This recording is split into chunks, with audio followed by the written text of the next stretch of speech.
Allez, changement de décor à 7h moins le quart. Toute la matinée, nous allons en effet célébrer les 50 ans du marché, du grand marché de Rungis. Nous irons découvrir le pavillon des fleurs, celui des fruits et légumes. Mais tout de suite, nous retrouvons d'abord Loïc Ballet. Loïc, est-ce que vous êtes avec nous et où êtes-vous déjà ?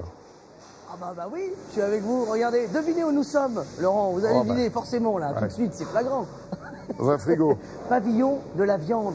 Voilà, dans les frigos. Alors vous avez raison, c'est vraiment un immense frigo, ce pavillon de la viande. Il est à 3 degrés été comme hiver. Et alors, l'idée, c'est qu'on est dans l'un des plus beaux pavillons de viande au monde. Pourquoi ? Eh bien, parce qu'il y a toutes les meilleures viandes de France qui sont réunies ici, mais aussi du monde entier. Là, regardez, ce limousin, regardez comme on est bien ici. Et la magie, en fait, de cet endroit, c'est que finalement, il y a au total 15 000 tonnes de viande chaque année qui vont être préparées dans ces lieux. Alors, vous l'avez dit, on fête les 50 ans de Rungis.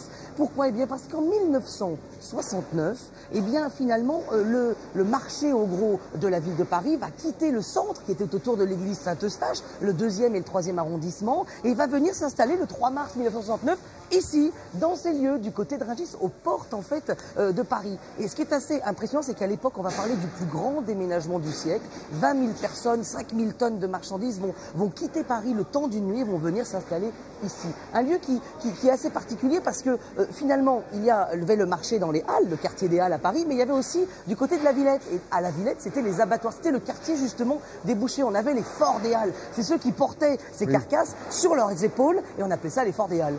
Et est-ce que c'est effectivement, comme on le prétend, le plus grand marché du monde, Loïc, ce marché de Rungis ?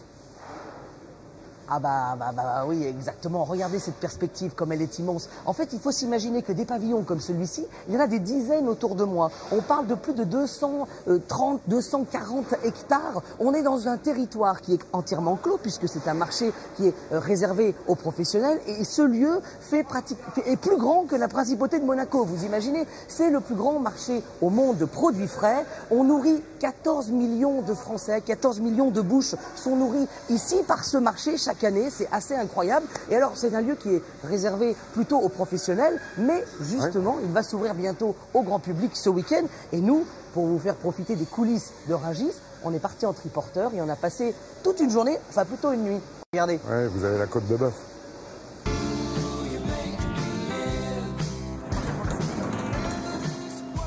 Et aujourd'hui, le triporteur commence très très tôt.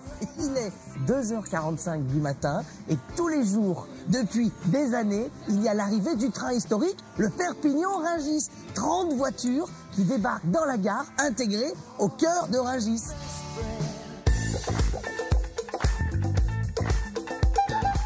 C'est le premier marché au monde, Rungis. Le plus grand. Ça n'existe pas dans le monde. D'abord, on a la plus grande superficie, 250 hectares. On a le plus gros chiffre d'affaires, 9 milliards et demi d'euros par an. Rungis est demandé dans le monde entier. On en fait des Philippines jusqu'au Bénin. Non. C'est vrai. C'est-à-dire que là, aux Philippines, on est en train de dessiner les plans d'un Rungis. Voilà. C'est un vrai concept unique ici en France. C'est un modèle qui représente une formidable vitrine de l'agroalimentaire français.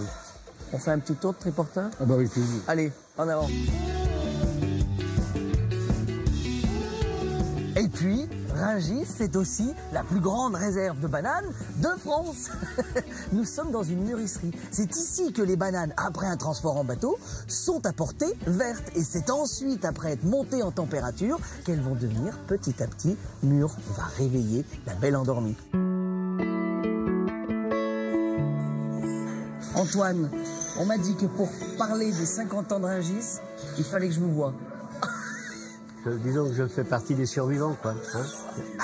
En fait, vous avez connu avant Rungis. Ah oui, à Paris, dans le 1er, 2e, 3e arrondissement. C'est ce qu'on appelle le quartier des Halles, en fait. L'arrivée à Rungis a été aussi un moment de modernité, en fait, non ? Aujourd'hui, un remorque, en 20 minutes, il est déchargé. Hein, parce que tout était palettisé. À l'époque, comment c'était ? Manuel. C'était le même métier, mais à l'ancienne, quoi. Disons à la Zola, comme on dit. Hein. Comment ça s'est passé, ce changement ?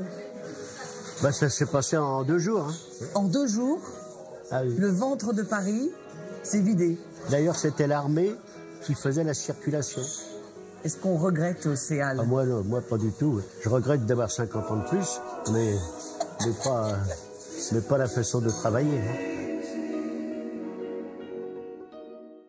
Voilà, et demain, pour les festivités, le marché de Rungis vous propose de venir prendre place au banquet des 50 ans. L'objectif, c'est quand même de battre le record de la plus grande table du monde. Quant à Loïc Ballet, il a disparu momentanément, comme il a la côte de bœuf. Je vous le disais, on le retrouvera au milieu de ses amis les légumes dans moins d'1 heure pour nous faire découvrir ce fameux marché international de Rungis.